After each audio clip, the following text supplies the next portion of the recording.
여러분 안녕하십니까. 법률사무소 국토의 김조영 대표 변호사입니다. 24년간의 경험을 가지고 세 번째 증비사업 전문관리업자 용역계약을 해설해 드리도록 하겠습니다. 자, 계약서 초안 채권 두 번째인데요. 자, 지난번에 분양 신청까지 했고 이번 시간에 관리처분계획 인가부터 뒤로 가겠습니다. 자, 분양 대상자별 분양 계획서 작성해야 되고 관리처분 계획안 작성 당연히 해줘야 되고요. 총회도 지원해 주셔야 되고 그 다음에 인가 신청 서류 및 대관 업무도 해줘야 됩니다. 굉장히 중요한 부분이에요. 사전에 공란 공고도 해야 되고 그 다음에 통지도 해야 되고 잘못해가지고 그 법에 정한 절차를 놓치면은 취소나 무효가 될 수 있는 중요한 사정도 있습니다. 그렇기 때문에 정비사업 전문관리업체가 안 하면 조합에서는 이걸 체크를 못해요. 꼭 업무를 지원받아야 됩니다. 그 다음에 이제 여섯 번째, 조합원 분양하고 이주 착공에 관한 업무입니다. 이제 분양 신청을 하고 나면 이제 동호수 추첨을 해야 되니까 나중에 관리처분계획 인가 이후에 명부도 작성해야 되고 동호수 추첨하는 업무도 지원해 줘야 되고 추첨 결과에 따른 분양계약 업무도 지원해 줘야 되고 주로 시공사나 조합이 하지만 당연히 지원해 줘야 됩니다. 그 다음에 이주 관련해 가지고 이주 안내문 작성 및 이주 관련 업체하고 협조 업무도 지원해 줘야 되고 그 다음에 착공 신고와 관련한 시공자 업무와도 협조를 해야 됩니다. 그 다음에 이전고시인데 공사가 다 끝나고 나면 이제 준공 인가가 나고 되면 이제 등기를 해야 됩니다. 조합원이 부담받는 것은 처음부터 조합원 이름으로 보존 등기라는 게 됐고 그 다음에 조합원이 아닌 일반 부담자들은 조합 이름으로 보존 등기가 된 다음에 그리고 나서 그 수부담자한테 일반인들한테 이전 등기가 돼요. 이런 과정에서 꼭 필요한 게 이전고시가 나와야 됩니다. 이전고시. 그러니까 그 사업지의 그 소유권에 관련된 것을 새로운 걸로 이전한다는 건데 이 이전고시 업무를 조합이 전혀 할 수가 없어요. 그래서 이 이전고시 업무에 관해 가지고 정비사업 전문관리업자가 해볼 수도 있고 다 해봤기 때문에 반드시 이건 해줘야 됩니다. 이 업무를 다른 누군가한테 맡기는 경우가 있고 이 업무에 관련해 가지고 굉장히 많은 돈을 또 받는 경우도 업종도 있어요. 저는 그거는 아니라고 봅니다.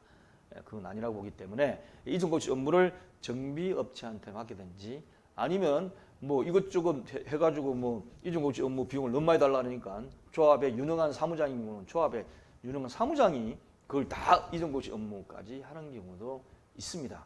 그런 사무장한테 차라리 돈 주고 맡겨가지고 해달라고 그러는 게 낫죠. 그렇지만 정비사업 전문관리업자가 해줘야 된다고 저는 생각을 합니다. 그러니까 이런 업무까지 다 포함해가지고 요역비를 제한을 하셔야 돼요. 그 다음에 이제 입주 관련 업무도 지원을 해줘야죠.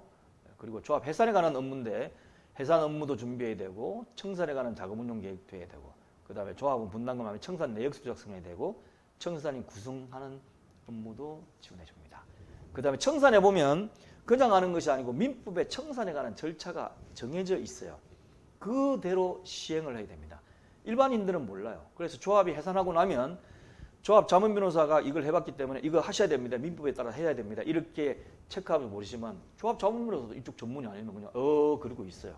잘못된 겁니다. 그래서 민법에 따라서 어떤 절차를 해야 된다. 그걸 꼭 해주시기 바랍니다. 그 다음에 이제 필요공비 부담주체 및 지원 인력의 범위인데 앞에 나와 있는 내용을 하다 보니까 그 업무를 하는데 들어가는 비용을 정비사업 전문관리업체가 다 돼야 된다고 또 싸우는 경우가 있어요. 그렇지만 아닌 건 아닙니다. 지원을 해주는 것이 비용을 다 부담하는 건 아니니까 다음의 경비는 갑이 부담한다 해가지고 동의서 및 서명기에서 증거하는 데 있어서 업무의 효율성을 위하여 별도의 용역력을 선행하여 증거하는 것이 낫다고 결정할 적에는 이기에 필요한 OS 요원 비용 같은 거 이거는 조합이 당연히 부담을 해야죠. 그 다음에 각종 추진위원회, 주민총회, 설명회, 조합총회, 이사회, 대의원회 개최하는 데 들어간 비용 뭐 회의자를 작성한다거나 장소 대여료, 우편료, 속기나 비디오 촬영 비용, 경호원 비용, 총회 진행들과 외부인을 요청할 경우에 대한 비용 이거는 조합이 부담하라. 그 다음 행정관청 서류 접수함에 납부해야 되는 비용 당연히 등기부등본 각종 서류 당연히 해야죠. 당연히. 그 다음에 대신 조건을 걸어야 됩니다. 정비사업 전문관리업체는 아래 업무를 진행할 때 최소한의 인원을 을의 비용으로 동원하여 지원하라. 그러니까 최소한 이 정도 비용은 정비사업 전문가업체 부담하고 더 필요한 총회나 뭐 이럴 적에는 조합이 부담한다. 이런 거죠. 자, 토지동 소유자 전원이나 추진위 설립에 동의한 자, 조합원을 상대로 하여 각종 동의서 및 서명기를 진구할 때는 비용은 진구비용, 진구요원 10명은 정비업체가 되라. 더 필요하면 한다. 두 번째, 주민총회, 조합총회, 설명회 등의 경우에는 접수요원 10명하고 진행요원 10명인데 제가 이 요원에 대한 인원을 집어넣는 이유는 이걸 별도로 업체를 선정하면 돈이 또 들어가요. 그리고 총회 결의를 또 받아야 됩니다. 예, 또 받아야 돼요. 여러 가지 문제점이 있기 때문에 그리고 정비사업에 관련 필요한 동의서는 정비사업 전문관리업자 등록을 하지 않은 일반적인 OS 업체가 진구를 못하도록 되어 있습니다. 못하도록 되어 있기 때문에 그러면 그 총회 운영, 총회 OS를 위해서 별도의 그것만 하는 정비사업 전문관리업체를 또 선정해야 되느냐? 이런 딜레마에 빠져야 돼요. 그래서 이 비용까지 넣어가지고 아예 입찰을 받으시기 바랍니다. 그리고 추진위원회나 이사회 대의원이 겠듯이 한 직원 요원이 1명 정도는 나와서 진행도 해주고 해야 될 거 아니냐 이 얘기죠. 자, 다음에 또 계속됩니다. 네 번째까지 있으니까 꼭 네 번째까지 들으시고 R19 시청 KR 오셔가지고 여기에 심어 놓도록 하겠습니다. 감사합니다.